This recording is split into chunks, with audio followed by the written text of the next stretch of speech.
Muita coisa saudável e gostosa na vida precisa amadurecer antes de ser ingerida. No caso da imprensa, parece que o prazo de validade dela venceu. Por isso, tome muito cuidado ao consumi-la. Porque quando somos impactados pelas notícias, temos a inclinação natural de achar que tudo aquilo ali envolve somente interesse público, mas não é bem assim. Veja até o final esse vídeo para você entender tudinho. E soca a mão no gostei para que o algoritmo do YouTube leve esse conteúdo para muito mais gente. Se você não se inscreveu, junte-se a nós e seja muito bem-vindo.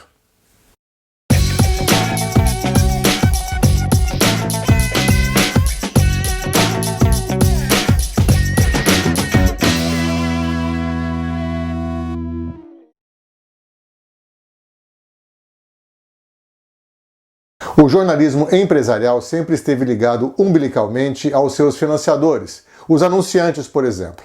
Essa relação de dependência pouco mudou na essência desde a sua aurora. Eu explico. Se o jornalismo nasceu imaculado, nobre, com espírito combativo, com vocação para atender a sociedade, logo perdeu a pureza quando a imprensa foi capturada por homens de negócio que cederam à tentação ao perceberem que a informação, assim como a publicidade, poderia ser tratada como mercadoria. E isso já na época da Revolução Industrial Tecnológica do século XIX, quando a imprensa artesanal era restrita a uma elite letrada. Só que essa imprensa sofreu uma transformação radical.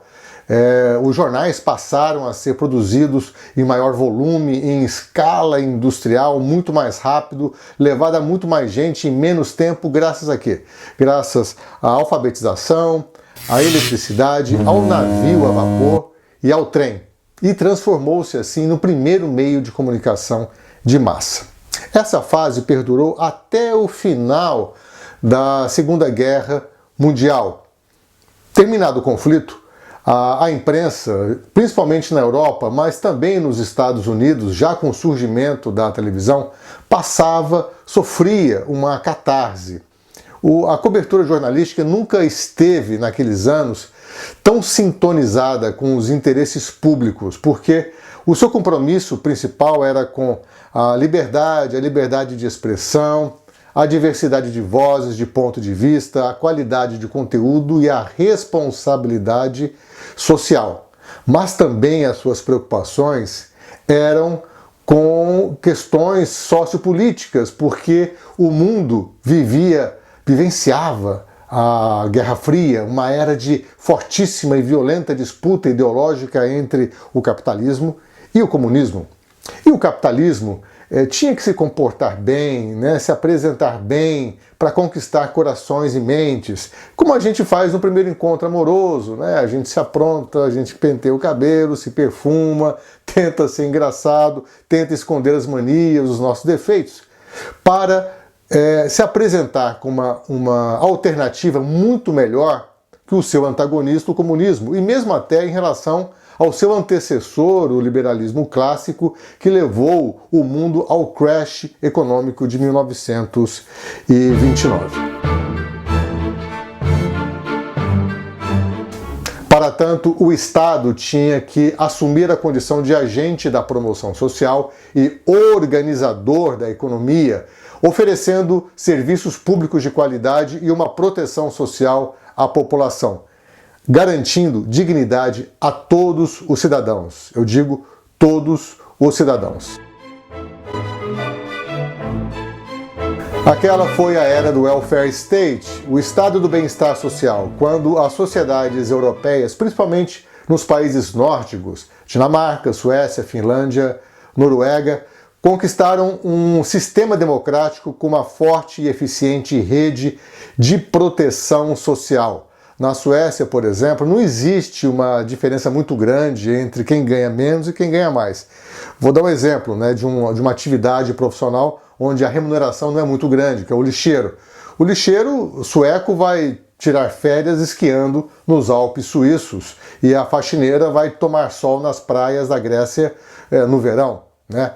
Então, para você ver que é bacana isso, né, que é possível a utopia, desde que o homem queira. Aliás, desde que as lideranças políticas e, sobretudo, as lideranças empresariais deixem de ser corruptas, deixem de ser menos mesquinhas, menos gananciosas, mais solidárias. Falar da imprensa no Brasil naquela época, daqueles anos, não é o caso ainda, porque o nosso país vivia uma instabilidade política muito grande, com governos populistas de um lado e passando por um golpe militar. Somente agora que nós estamos tentando construir uma tradição democrática duradoura, claro que se nada de errado acontecer no meio do caminho. Falta de confiança no voto. Então a falta dessa confiança levou a esse problema que está acontecendo lá. Se nós não tivermos o voto impresso em 22, nós vamos ter problema pior do que os Estados Unidos. Quem decide se o povo vai ver na democracia ou na ditadura são as suas forças armadas. Por falar em golpe, o regime militar recebeu o suporte durante os seus 21 anos de existência da elite brasileira, a mesma de hoje. E no começo teve o apoio da nossa gloriosa imprensa, a mesma de hoje. Bom, nos estertores da década de 80, o mundo foi abalado com a perestroika, com o fim do comunismo da União Soviética e a queda no Muro de Berlim. O capitalismo finalmente não tinha mais nenhum rival à altura e podia estabelecer as suas regras. Manda quem pode, obedece quem tem juízo. Manda quem pode, obedece quem tem juízo. Eu tenho o que ela quer e ela tem o que eu preciso. Faltava-lhe apenas uma base doutrinária para se tornar a ideologia dominante nas democracias ocidentais, sobretudo, principalmente, nas novas democracias como a brasileira. Não demorou. E como que magicamente sincronizado ao fim do comunismo lá para as bandas dos Montes Urais, surge o neoliberalismo com suas agressivas políticas econômicas, como privatizações, livre comércio, desregulamentação dos setores econômicos, austeridade fiscal, corte de despesas governamentais, inclusive de serviços essenciais, a fim de dar protagonismo à iniciativa privada na economia. Enfim, liberou geral. A partir daquela época, agora, vale tudo. Seu principal teórico, o economista Milton Friedman, esse coração peludo da escola de Chicago, pregava a acumulação de riqueza e a constante expansão da economia. Ideia bem calvinista, diria Max Weber.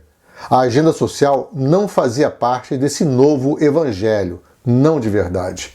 Seus filhotes ideológicos, os chamados Chicago Boys, trataram de espalhar essa praga pelo mundo, e líderes políticos como o ex-presidente norte-americano Ronald Reagan e a ex-primeira-dama de ferro do Reino Unido, Margaret Thatcher, abraçaram a causa, colocaram-na em prática em seus países e a exportaram para seus quintais. Na América Latina, o povo chileno, sob o chicote sanguinário do ditador Augusto Pinochet, muito admirado pelo capitão Bolsonaro, serviu de rato de laboratório e as repercussões sociais foram dramáticas. Violentas protestas em Santiago de Chile. No Brasil, os primeiros jesuítas dessa turminha cerraram fileiras com o ex-presidente Fernando Henrique Cardoso, aquele sociólogo que disse uma vez: esqueçam tudo o que eu escrevi. O mais recente e fervoroso seguidor dessa ideologia é o atual ministro da Economia, Paulo Guedes, ministro do governo Bolsonaro, que quer enfiar goela abaixo do brasileiro uma política econômica socialmente cruel, cujos efeitos negativos podem ser comprovados onde ela foi implementada, seja no primeiro mundo, seja nos países emergentes. Os dois países mais desiguais nos seus grupos são os Estados Unidos e o Brasil. O sistema de capitalização é um bom exemplo disso. Foi adotado no Chile na década de 80 e hoje limou a aposentadoria de milhões de idosos que não têm dinheiro sequer para comer. Mas qualquer nova ideologia, para ser exitosa, precisa de mudança cultural, da adesão da classe média e dos formadores de opinião. Mas sem a ajuda e interferência dos meios de comunicação, tal feito é impossível de ser alcançado. A elite econômica, então, recorre à mídia, que cede de pronto ao apelo dessa nova ordem mundial. Alguma coisa está fora da ordem, fora da nova ordem mundial. E capitulou sem qualquer resistência à sedução dessa macabra doutrina. E Fernando Henrique Cardoso, seu principal líder e evangelista, é alçado pelos barões da mídia ao panteão sagrado. Desde então, o Brasil assiste desolado ao aumento das desigualdades sociais, à concentração de riqueza nas mãos de pouquíssimas famílias e aos vergonhosos índices de desenvolvimento humano, com um pequeno hiato entre 2003 e 2013, quando o Brasil viveu um segundo boom econômico, mas diferente do regime militar, do boom do regime militar. Esse bolo foi, de certa forma, redistribuído, timidamente, mas foi redistribuído o suficiente para retirar da miséria absoluta quase 30 milhões de pessoas e criar a nova classe média, aquela que nunca tinha viajado de avião ou ido para Disney. Olha, eu sempre tive 4 sonhos. Uma viagem de navio, uma de avião, uma para a Itália e a Bahia. Ao vender sua alma na encruzilhada dos anos 80 e 90, a imprensa teve que optar ou o jornalismo ou a propaganda e a doutrinação. Fazer jornalismo significaria perseguir os interesses públicos e questionar os métodos, os meios e os fins dos neoliberais e de seus principais beneficiários, a elite econômica. Quem que é a elite econômica? São os banqueiros, são os principais acionistas das maiores corporações brasileiras e seus CEOs. Os empresários da indústria da notícia sempre souberam que praticar jornalismo independente profissional como deve ser feito não dá camisa a ninguém.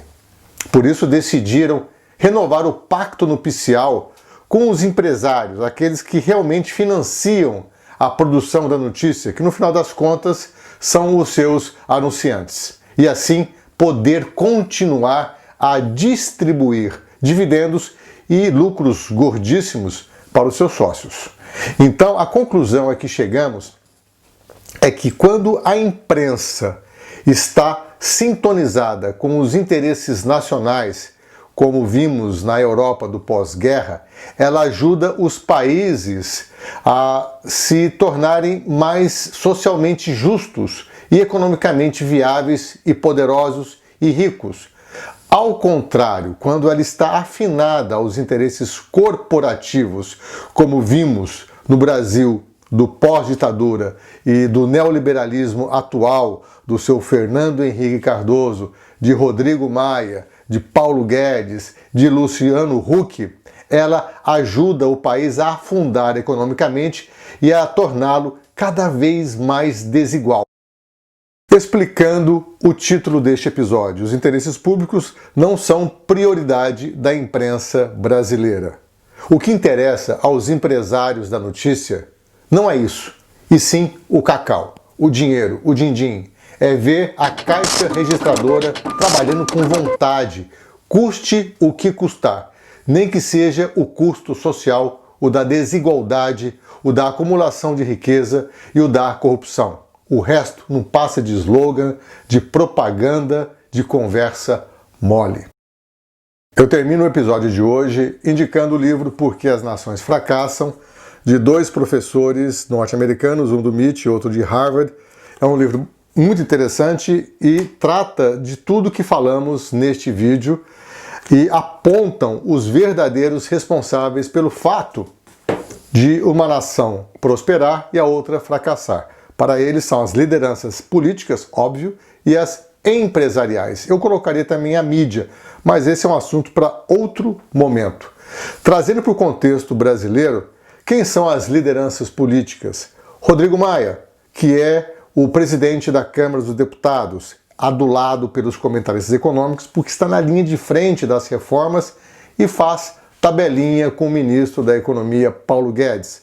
O próprio Paulo Guedes também é outra liderança política que é vista como Deus pelas redações, segundo um jornalista, um repórter especial da revista Época, que disse isso para mim. E o presidente Jair Bolsonaro, desse eu não vou falar nada. E quem são as lideranças econômicas? São os CEOs, os maiores acionistas das principais empresas do Brasil, e os presidentes das confederações, das federações. Quem é o presidente da Fiesp e da Confederação Nacional da Indústria? Esses dois, por exemplo, são acusados de corrupção pelo Ministério Público. E esse pessoal tem espaço de sobra na imprensa para poder dar pitaco no destino do nosso país. É por isso que a imprensa, de certa forma, é corresponsável pelo fracasso ou pelo sucesso de uma nação. Eu fico por aqui. Tchau!